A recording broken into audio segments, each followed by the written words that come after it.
Bom, eu sou Joyce, hoje eu faço parte da direção estadual do PSOL. Em junho de 2013, eu era do DCE, do Diretório Central dos Estudantes da USP, também do Centro Acadêmico, da Faculdade de Saúde Pública. E foi um momento, acho que, muito importante para uma geração de jovens, mas que contaminou, acho que, a sociedade toda, porque os atos foram bastante... cresceram bastante, né, no decorrer dos dias ali.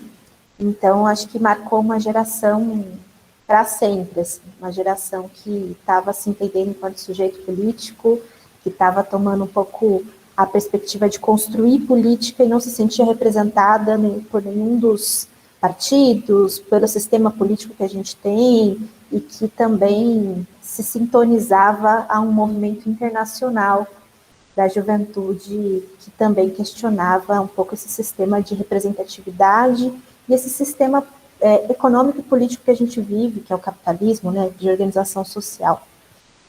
Para sintetizar um pouco, na época era isso, e hoje é um pouco isso que eu faço. Eu atuo com assessoria parlamentar, na construção de políticas públicas, né, em pensar como que a gente consegue fazer com que a população seja parte fundamental, central, na elaboração de política, em pensar o futuro, e como que a gente ajuda a fazer pontes, né, entre a política institucional, feita pelos partidos, mas especialmente como a gente ajuda a canalizar a indignação da população, que hoje é muito grande, é cada vez maior, a gente vê aí os atos acontecendo hoje pelo fora, enfim, Bolsonaro, e canalizar isso para uma perspectiva que signifique um outro sistema, né? É isso que eu acredito, uma outra forma de organização social, uma sociedade de um novo tipo, onde as pessoas não sejam exploradas, onde o lucro não esteja acima da vida.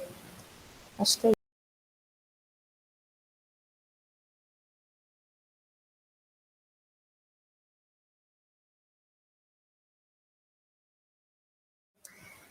Em junho de 2013, a gente tinha fundado Juntos, que é o coletivo que eu faço parte até hoje, e ajudei a fundar em 2011. Em 2011 aconteceu as revoluções árabes, né, no Oriente, enfim, já havia um sentimento de indignação no mundo, né, crescente, e acho que junho de 2013 sintonizou o Brasil nesse momento político internacional de indignação de uma geração.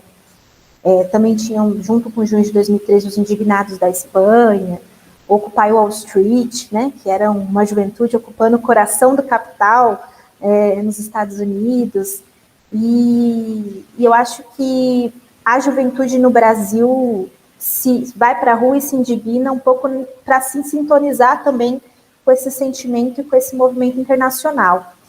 Bom, em junho de 2013, eu lembro que sempre tinha aumento da tarifa no início do ano, né? Porque os governos aproveitam para fazer isso durante as férias, onde os estudantes, que é o setor que mais consegue ter dinâmica de ir para a rua, estão de férias, e aí não estão menos conectados, né? Mas eu acho que o WhatsApp, as redes sociais, nos ajudaram muito nesse sentido. Nós estávamos começando a usar, né, o WhatsApp, enfim, essas coisas todas. Então, eu lembro que não foi feito o aumento da tarifa no começo do ano, naquele ano de 2013. E aí a gente foi para um acampamento internacional na Argentina, que juntou mais de 1.000 jovens, gente de toda a América Latina, representantes do pessoal da Espanha também, dos indignados da Espanha, dos Estados Unidos. E eu lembro que a gente também, naquele acampamento internacional, teve contato com o pessoal de Porto Alegre, que já tinham, uma semana antes, ido para a rua contra o aumento da tarifa, foi quase no meio do ano, e conseguiram barrar, a partir de uma ação, inclusive, do PSOL, conectada com as ruas, né, barrar o aumento da tarifa em Porto Alegre. E aí, lá na Argentina, a gente teve uma experiência muito importante de ver um ato acontecendo da maneira como eles faziam, né, com bateria, com bandeira, com faixa e tudo mais. A gente falou, a gente tem que levar isso para o Brasil. A gente não pode deixar de aproveitar esse momento, porque o aumento da tarifa, num momento em que a crise econômica de 2008 chegava ao Brasil, que é uma crise internacional do capital, as bolhas imobiliárias nos Estados Unidos, isso tudo chega ao Brasil, meados aí de 2012, 2013, e até hoje a gente vive as consequências, né, dessa crise econômica brutal, e a gente falou, não, nós não podemos deixar de utilizar tudo que a gente está aprendendo nesse período, aproveitar que o aumento da tarifa está sendo colocado agora, né, para reunir esse setor da dinâmica da sociedade, essa juventude. Na volta desse acampamento internacional, a gente voltou fazendo um monte de marchinha, a gente fez um mochilão, né, no ônibus, pensando, bateria, essas coisas. E aqui em São Paulo também o MPL teve um trabalho, um centro, uma importância muito grande, né, que era um setor também de juventude, bem radicalizado, que também se indignou e que estava convocando os atos. E a gente se sintonizando nisso, enquanto coletivo juntos, e outros coletivos de juventude que existiam também na época, começamos a ir para a rua.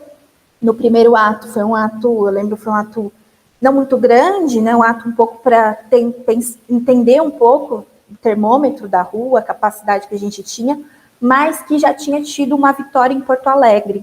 Então, em São Paulo, quando a gente vai para a rua e no segundo ato, o ato está ainda maior e a gente sofre repressão da polícia, e a repressão também ela é importante porque eu acho que nem a Força Armada do Estado estava acostumado a lidar com um setor tão numeroso na rua, né? Isso é novo também para aquele governo, porque não tem como a gente avaliar junho de 2013 sem avaliar o que foram os processos históricos dos movimentos sociais antes disso, né? Nós passamos por um governo, um momento de um governo de esquerda, vamos dizer assim, né, um governo republicano, vamos dizer assim, desde o início do governo Lula, onde a gente viu as mobilizações sociais serem um pouco apaziguadas, vamos dizer assim, né, aquelas marchas do MST que a gente via na década de 90, aquela ebulição social que a gente via na década de 80, nos anos 2000, também por conta de um momento da economia do capital, né, a gente estava num ciclo de crescimento econômico, a gente vê que essas lutas, elas perdem as suas forças também, né.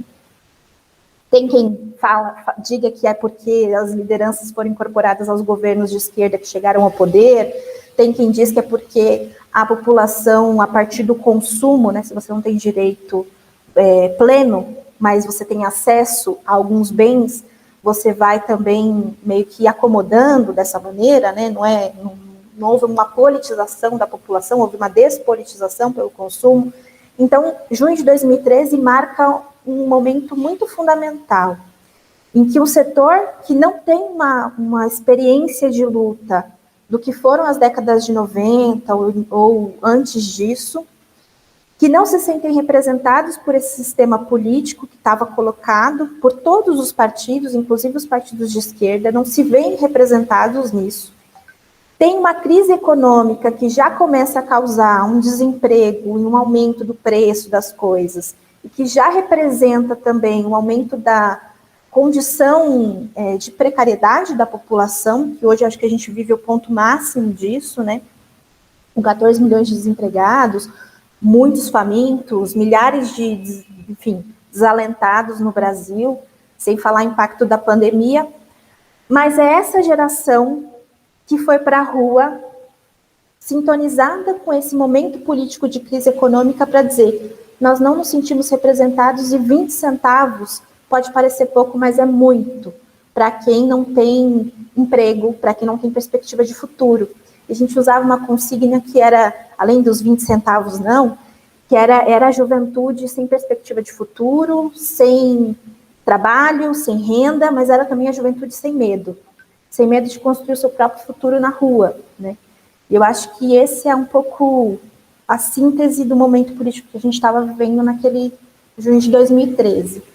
E as repressões policiais, elas foram importantes também, porque elas conseguiram contaminar a consciência da população, que é uma consciência conservadora, né? Consciência da classe, é a consciência que quem nos dirige quer que a gente tenha, né? Então, é uma consciência moralista, é uma consciência conservadora, muitas vezes preconceituosa, né? Essa cultura, é a nossa cultura. Mas ver a brutalidade da polícia contra uma juventude que estava nas ruas por uma pauta legítima fez com que a população também se sensibilizasse. E eu acho que isso foi a virada da chave naquele momento, que fez com que mais pessoas se somassem às ruas.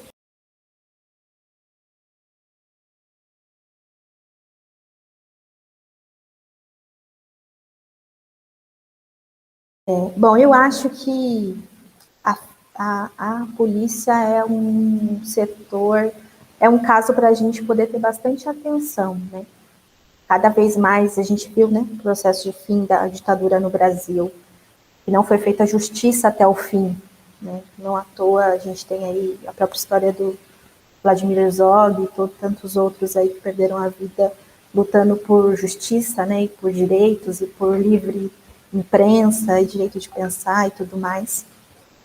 Mas eu acho que a não justiça que o Brasil tem por conta do fim da ditadura fez com que os setores militarizados eles não pagassem, né, pelo que foi a ditadura, né, pelas milhares de mortes. E esses setores permaneceram no poder, né? Acho que Bolsonaro é uma expressão disso, né? Sem dúvida nenhuma. E eu acho que algumas ações já tinham sido, já vinham se acontecendo, né? Participação mais dura da polícia, né? Especialmente do Exército, na ida para o Haiti, por exemplo, porque eu acho que isso é um elemento importante da participação do Exército enquanto força de segurança pública, né? Porque o Exército ele é uma ferramenta, um braço armado do Estado preparado para matar, né? A gente precisa do Exército quando tem guerra, quando precisa matar o outro, né? E acho que no Haiti, durante o governo Lula, Dilma, enfim, o Exército Brasileiro fez uma experiência de segurança pública que foi uma experiência depois utilizada muito no Brasil. E eu acho que isso está conectado também com o que foi a ação da Polícia Militar nas repressões de junho de 2013. Como eu disse, eu acho que pegou de surpresa, eles não sabiam muito bem como lidar com aquilo. O último ato, que foi o ato antes de ser o ato que foi gigante, né, que foi o ato que a gente ocupou a esplanada em Brasília, né, que estava em Brasília, ocupou a Faria Lima. Eu lembro que a gente saiu do Largo da Batata, andou toda a Faria Lima, foi até a Ponte Estaiada, subiu pela Brigadeiro e chegou na Paulista e terminou o ato do MASP. Então, nem sei quantos quilômetros a gente andou naquele dia, mas a gente andando pela Faria Lima, a gente olhava, tinha um prédio espelhado, e ele espelhava a Faria Lima cheia de gente, você não via o fim. E a gente já estava na Ponte Estaiada e tinha gente saindo do Largo da Batata. Então, foi um ato muito grande. Então, acho que isso tudo pegou a Força Armada do Estado de surpresa, né? Mas é um braço armado do Estado que tem uma lógica repressiva, assim como o Exército tem uma lógica repressiva, e de avançar sobre qualquer coisa que possa ameaçar o Estado o Estado burguês, né, esse Estado da maneira como ele está organizado, e que possa ameaçar especialmente a normalidade da cidade.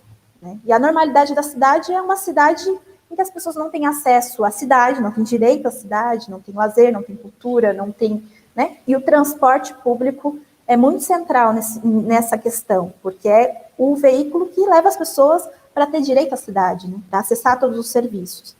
Então, acho que a polícia teve um papel muito importante, ela foi pega de surpresa, porque não contava com uma mobilização naquele momento. A repressão foi importante, porque comoveu em parte da sociedade, isso contagiou e fez com que os atos crescessem. Acho que a ação da polícia não está desconectada dessa relação que o Exército e os setores armados do Estado têm cada vez mais com a política, com os governos, né? E a gente vê o ápice disso no governo Bolsonaro hoje. E eu acho que essa é uma questão muito importante para a gente trabalhar, inclusive hoje, né? O papel do estado de exceção que existe nas periferias do Brasil, o que são as milhares de mortes todos os dias aí de bala achada, né, que não é bala perdida, e quem morre por elas, né, tem uma questão de classe, tem uma questão de raça, tem uma questão social colocada que é muito importante.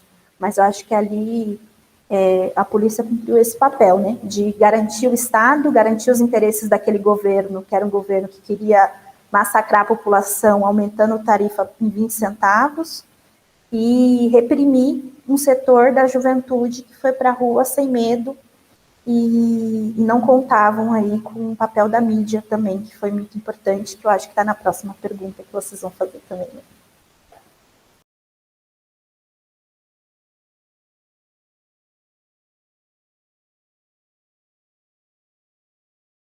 Acho que depois de junho de 2013, a polícia também foi se preparando melhor para isso, né? Por exemplo, a gente tem os mediadores hoje nos atos, isso não existia. A polícia está com câmera, né? Existiram uma série de arbitrariedades em junho de 2013. Em junho de 2013, a gente estava negociando a saída do ato e eles vinham para cima. Eles montaram, teve alguns atos que eles montaram, esqueci até o nome, eles cercam todas as saídas das ruas e formam tipo uma cápsula de policiais, as pessoas ficam no meio, e era bomba, bomba, bomba para cima da gente. Então, esse tipo de ação que acontecia, não estou dizendo que não acontece hoje, porque a gente sabe, né? A gente teve aí uma matéria no Fantástico esse final de semana sobre o baile da 17, que morreram 9 jovens ali, e o método que a polícia utilizou ali. Mas eu acho que a polícia também começou a se preparar mais para se resguardar, vamos dizer assim, né? Então tem câmera agora nos uniformes dos negociadores, tem os mediadores nos atos, né? Então acho que tudo isso foi também a partir da experiência de junho de 2013 que foi se desenvolvendo.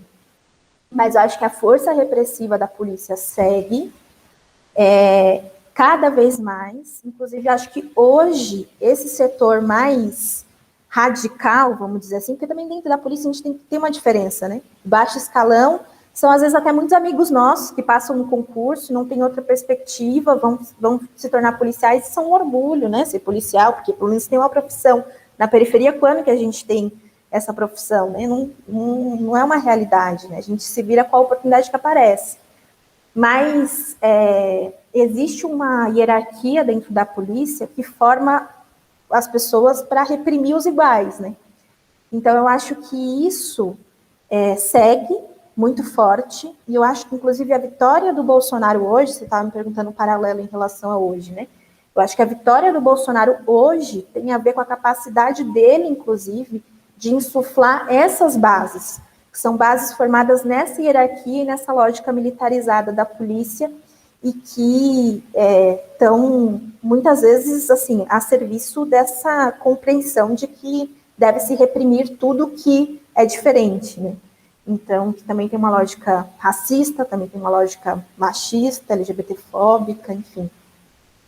Eu acho que é um pouco por aí, assim.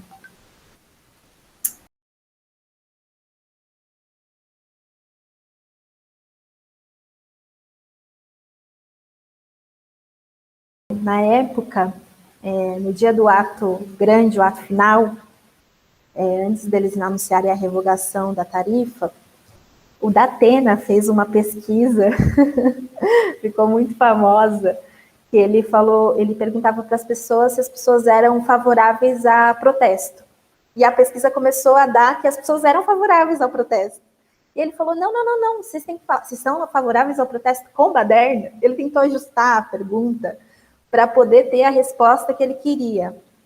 E eu acho que, além disso, né, desse fato ridículo e bizarro por parte deles, né, e dessa imprensa mais conservadora, fascista mesmo, né, que você vê a televisão e escorre sangue, né, isso, é um pouco essa lógica. Eu acho que teve um papel da Folha, do Estadão, de todas essas grandes mídias de cobertura dos atos, que foi muito importante, né? No ato, que foi o ato que reprimiu brutalmente, que foi um ato que eles apagaram todas as luzes das ruas ao redor da Consolação, aquele dia. Foi assim, tinha cavalaria, tinha tropa de choque, tinha camburão, tinha tudo que vocês pensarem, assim, tinha naquele dia, muita bomba de gás, muita coisa. Teve também alguns repórteres que tiveram, uma repórter da Folha que teve o olho machucado também, acho que ficou cega de um olho e tal, e eu acho que essa cobertura e ter atingido a imprensa naqueles atos, eu acho que foi uma virada de chave muito importante, porque aquilo foi uma demonstração de que, assim, não havia limites na ação repressiva da polícia. E eu acho que isso disputou a consciência da sociedade e ganhou a sociedade para os atos, né, para apoiar os atos. Tanto é que os próximos atos foram sempre atos maiores e foi o maior de todos. E foi esse que eu falei, que a gente caminhou um tempão aí. E a gente até, uma das palavras de ordem era que coincidência, não tem polícia, não tem violência. Porque era um ato que não teve nenhum tipo de violência e a polícia foi um ato que a polícia não participou, porque no ato anterior havia sido agredido jornalistas e tudo mais. Mas acho que a mídia teve um papel muito importante, até porque a grande população acessa a comunicação a partir dessas mídias, né? Naquela época ainda mais, agora tem perdido um pouco a força, né? Mas naquela época muito ainda. Então acho que foi um papel muito importante.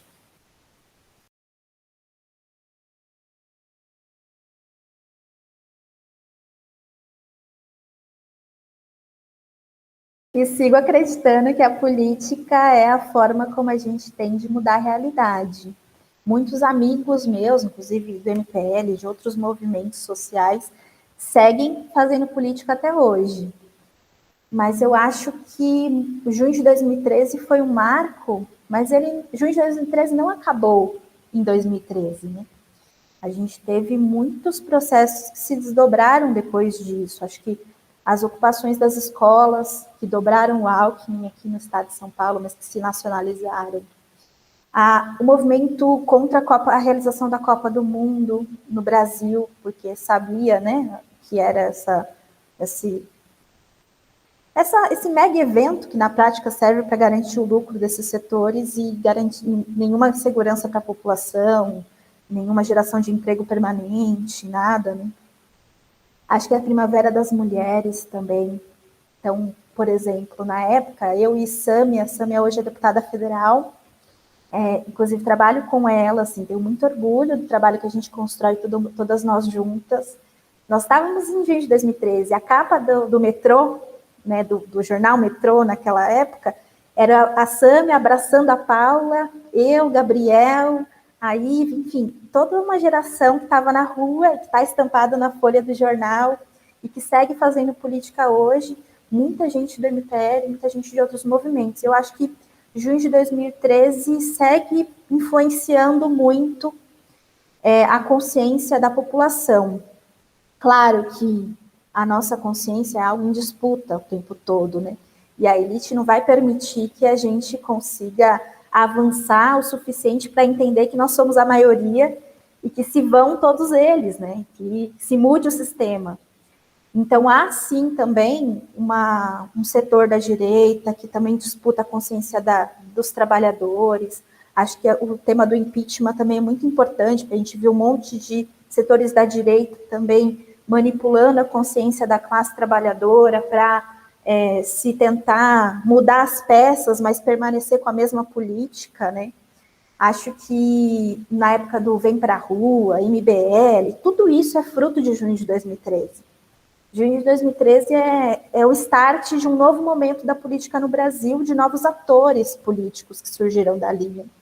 Então, acho que muita gente segue fazendo política, a consciência da classe está continuamente em disputa. Acho que a gente deve sempre acreditar na mobilização popular, porque as pessoas, por mais que a gente tenha uma moral, uma cultura conservadora, a gente sabe o que a gente não quer. A gente não quer a fome, a gente não quer o desemprego, a gente não quer a violência. E a nossa tarefa, pelo menos nós que permanecemos fazendo política, que vivemos esse momento histórico, que estamos aqui, é acreditar que é possível transformar a realidade e que é possível fazer isso se conectando com a consciência dos trabalhadores, com essa população que vai para a rua e que quer mudanças, e é legítimo, e nós precisamos ter bastante sensibilidade para entender, para dialogar e para também disputar, né? Para ser um movimento que se organize e que canalize essa indignação para uma sociedade de um novo tipo. Né? Mas tem muita gente aí que a gente sempre esbarra, que estava em junho de 2013 e que depois estava na Primavera das Mulheres e que segue até hoje.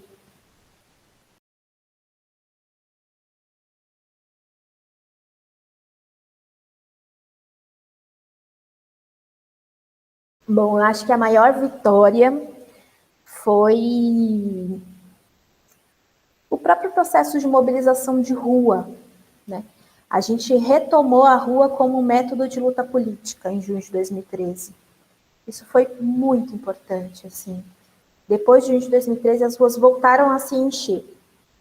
E eu acho que é pedagógico isso, né, para a população como um todo, de que não há, por mais, ainda que sejam governos de esquerda, a única maneira de ter democracia real é a partir da participação popular. Mesmo governos de esquerda não devem nunca, nunca deixar de ter sensibilidade para o que dizem as pessoas e o povo na rua.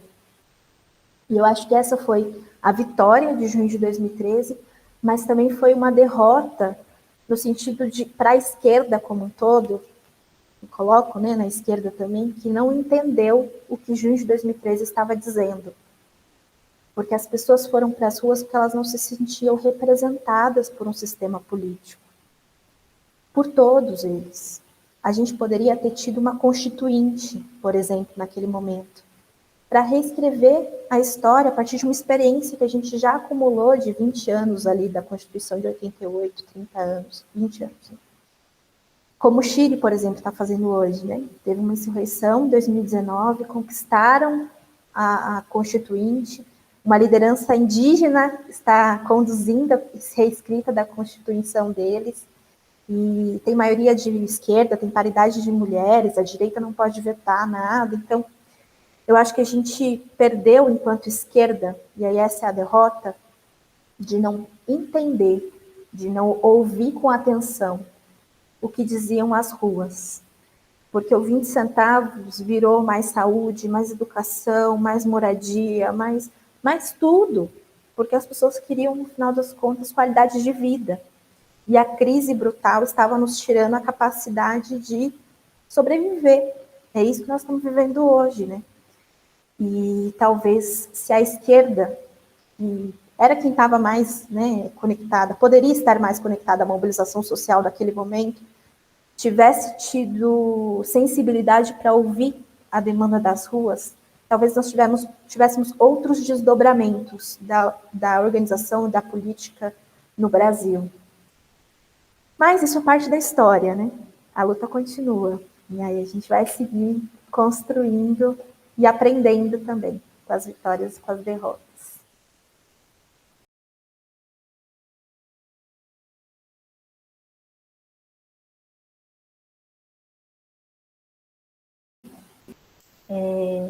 Tiveram um papel fundamental, né? Mídia Ninja, jornalistas livres. Como eu disse, a gente estava começando a se apropriar do uso das redes para produzir informação, né? Porque a produção de informação também é poder, né? O monopólio de informação também é poder. Então, eu acho que essas mídias alternativas cumpriram e cumprem até hoje um papel fundamental, meio de fazer uma contra-informação, né? Porque, querendo ou não também, o que veicula nos veículos de grande imprensa é o que a elite quer nos passar, né? Eu brinco muito que eu falo que a Rede Globo é o partido da elite brasileira, porque a gente sabe como eles estão pensando quando a gente ouve o editorial do Jornal Nacional e consegue entender um pouco a linha de raciocínio deles. Então, as mídias alternativas, elas são importantes e foram importantes, muito importantes em junho de 2013, para justamente mostrar o que de fato estava acontecendo, assim. Foi também uma experiência de ter os ao vivos, né? Isso não existia antes, então de ter o ao vivo, de acompanhar, de entrevistar as pessoas nas ruas. Então, de ter sujeitos comuns, pessoas comuns como nós, podendo falar da sua experiência nesses veículos, e eu acho que produzir uma contra-informação. Elas têm um papel muito importante até hoje. Assim, eu acho que quanto mais mídias alternativas, melhor. E acho que um desdobramento disso também é a rede de fake news, né? Não podemos esquecer, porque também as coisas se desenvolvem para os dois lados, né? Se em junho de 2013 teve seus pontos positivos e seus pontos negativos, no sentido de como foi o desdobramento disso, né? Como a consciência da classe foi também disputada para depois disso, acho que a questão da mídia também. Então, acho que a direita também aprendeu com o junho de 2013 e criou uma verdadeira, enfim, esquema, né, de produção de falsas informações. Ai, estou me ligando aqui. de produção de falsas informações também para disputar a consciência dos trabalhadores. Então, que mais mídias alternativas de esquerda, com projeto de liberdade para os trabalhadores, estejam mais fortes, enfim, por muito tempo e para sempre. Acho que isso é a chave para a gente conseguir que não se tenha um monopólio da informação por parte da elite.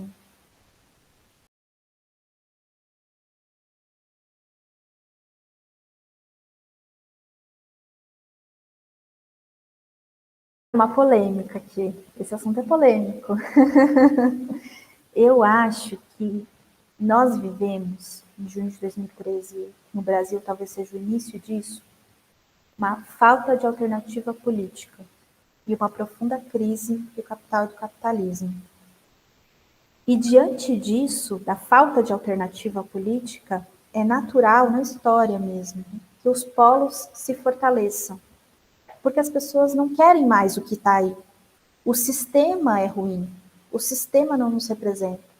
Então, tudo que representa o antissistema vai ter espaço.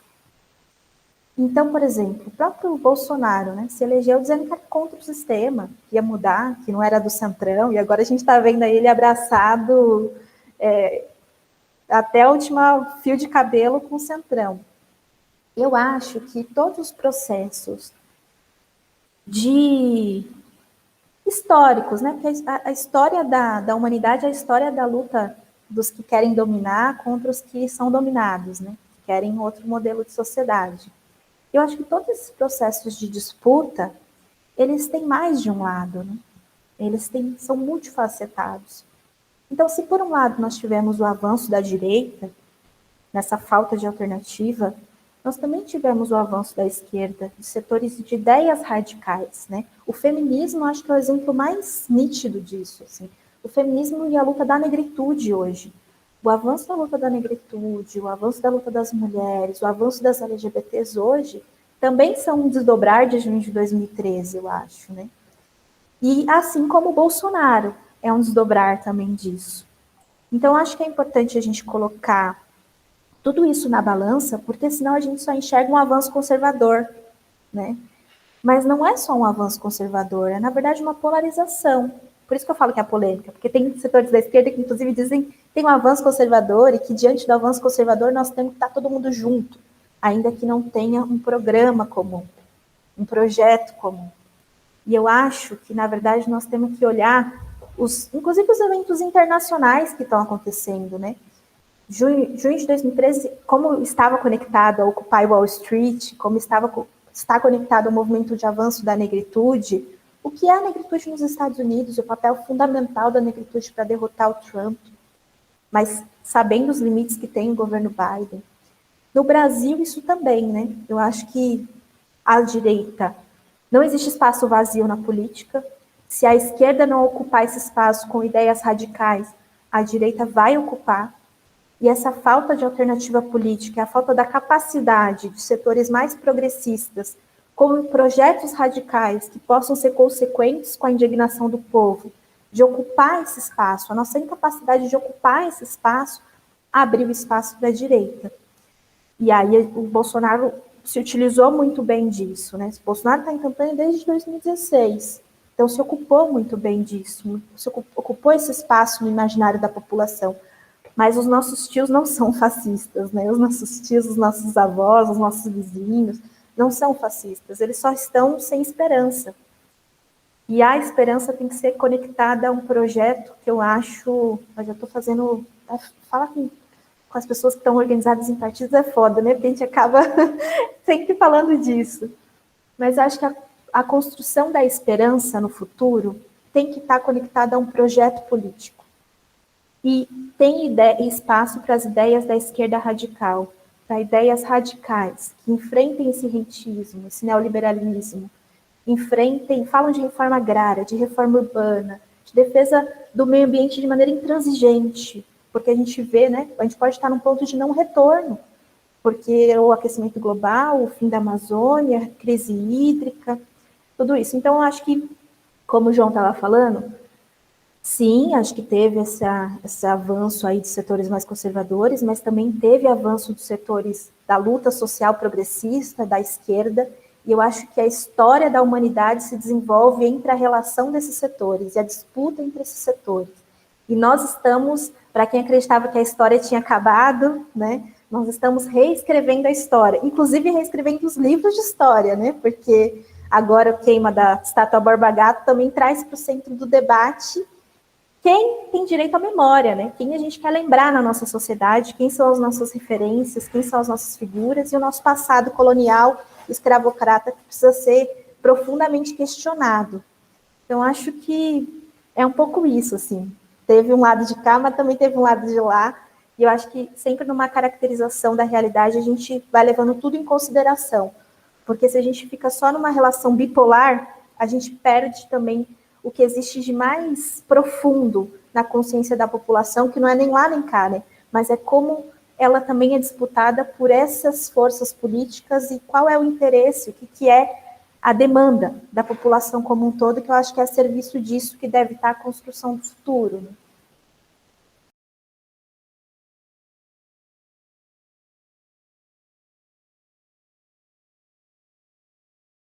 O Facebook, sem dúvida nenhuma, cumpriu um papel muito importante. Os atos, os eventos no Facebook, né, que agora a gente faz mesmo, nem é. A gente organiza as coisas no WhatsApp agora, né? Mas na época os eventos no Facebook cumpriram um papel assim de agitar, de localizar as pessoas, para onde tem que ir, né? Qual é o ponto de encontro, meio que dirigir mesmo, né? Ajudou a gente a se conectar e a dirigir o processo de luta em junho de 2013. Eu acho que teve um papel muito importante. E como estava começando também, assim como a polícia não contava, né, a Braça Armada do Estado não contava com os atos, com as mobilizações, também não se contava com a utilização das redes para mobilização. Então, acho que era tudo muito grande. Um evento no Facebook juntava centenas de pessoas, assim, curtindo, falando que ia e tal, então era tudo muito grande. Eu acho que cumpriram um papel muito importante, João, muito importante mesmo. Tanto é que depois a própria direita se utilizou com os robôs e tal das redes sociais para produzir a contra-informação deles, né? Mas tiveram um papel muito fundamental, assim. Eu acho que com certeza, se não fosse o Facebook, não fosse as mídias alternativas, os atos teriam sido grandes, mas eles foram potencializados por essas ferramentas que o movimento social se utilizou naquele momento, assim.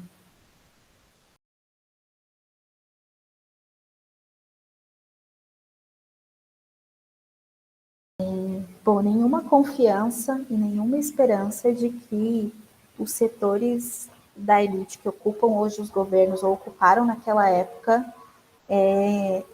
estão abertos ao diálogo com os trabalhadores. Né? Eu acho que e a própria reforma da Previdência, a reforma trabalhista, a PEC do teto de gastos, que retira investimento de setores essenciais, é o exemplo de que eles estão a serviço dos próprios interesses e de quem banca as suas campanhas para que eles se reproduzam no poder.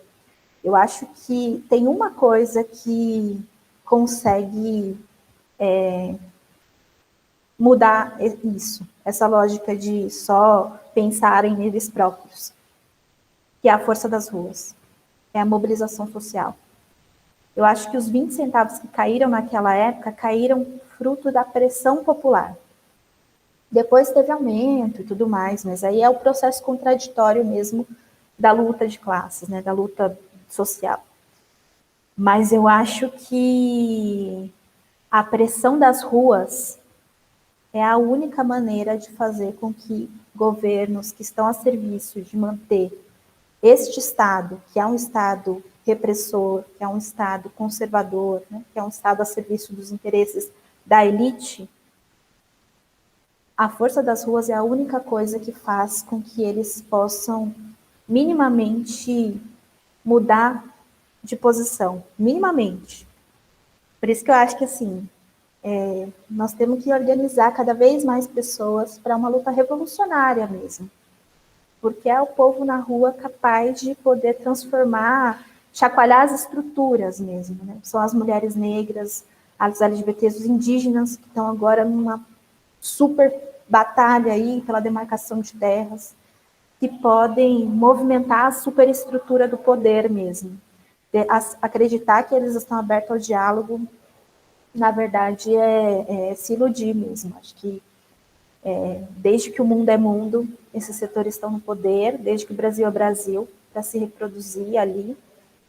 E é a força das ruas, a geração de vocês, a minha, que vai produzir as transformações sociais que a gente quer no mundo e no nosso país, né?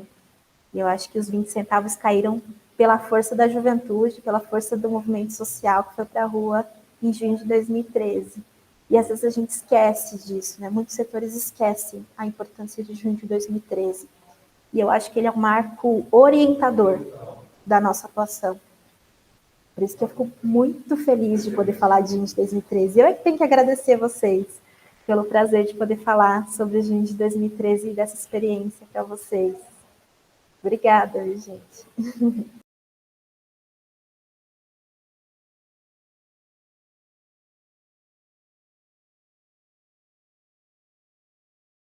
Eu acho que... Esse. Obrigada. Eu acho que... Falar de democracia é muito importante. A gente também acha que... E defende de maneira irrestrita a democracia real. Mas nós também precisamos sempre ter como marco, né, de que a democracia nunca chegou para todo mundo. Para quem mora na periferia, na favela, onde a bala perdida sempre te encontra, não existe democracia. Então, que modelo de democracia nós estamos falando? Né? Por isso a força das ruas. Eu acho que, independente dos governos, a força das ruas é a única ferramenta capaz de produzir processos que avancem para processos democráticos, né? E mesmo a função dos partidos políticos de esquerda é se sintonizar essa indignação e canalizar essa indignação para produzir esses processos. Essa é a função desses partidos todos. Então, eu acho que nós tivemos, assim como a falta de alternativa fez com que as pessoas votassem no Bolsonaro, e quanto mais se avança a consciência da classe, né, mais a elite brasileira vai tentar nos controlar, vai tentar... Ixi, a bateria está acabando. Vai tentar nos controlar, vai tentar impedir esses avanços democráticos. Eu acho que a gente tem que ter a luta pela democracia real como uma bandeira, como um eixo da nossa construção cotidiana mesmo. Questionar o que é essa democracia que existiu até hoje, mesmo nos governos progressistas, né, que é uma democracia que encarcerou massivamente a juventude negra. Então, que democracia é essa que nós estamos falando? Né, que é uma democracia que culminou na realidade que nós temos hoje, que não politizou a população para que se entendesse enquanto sujeito e capaz de produzir as transformações que a gente quer na realidade. E hoje, definitivamente, nós não temos um governo ou um processo democrático em curso. Pelo contrário, nós temos uma elite que quer ficar grudada no poder e que, se for preciso, lança a mão de medidas autoritárias, e cada vez mais autoritárias, para manter os seus privilégios e os seus interesses. Por isso que eu acho que a democracia real, a democracia radical, deve ser um orientador da nossa luta, né? Mesmo setores da esquerda que cheguem ao poder. Não, nunca, jamais deixar de levar em conta os movimentos sociais, as mobilizações populares, porque elas devem acontecer, inclusive, em governos progressistas, porque elas são, inclusive, a expressão de que existe democracia, porque as pessoas podem ir para a rua, podem se indignar, podem colocar as suas ideias, e o governo que de fato, né, queira produzir um processo democrático, ou seja, defensor da democracia, deve estar atento ao que essas ruas dizem. Eu acho que é um pouco por aí, assim. Joyce, em nome de todo o corpo discente da nossa Escola Paulista de Política, Economia e Negócios da Unifesp, a gente te agradece imensamente pela disponibilidade, pelo tempo, pelas palavras brilhantes que enfim, vão servir para muita gente poder entender um pouquinho do que foi as jornadas de julho de 2013.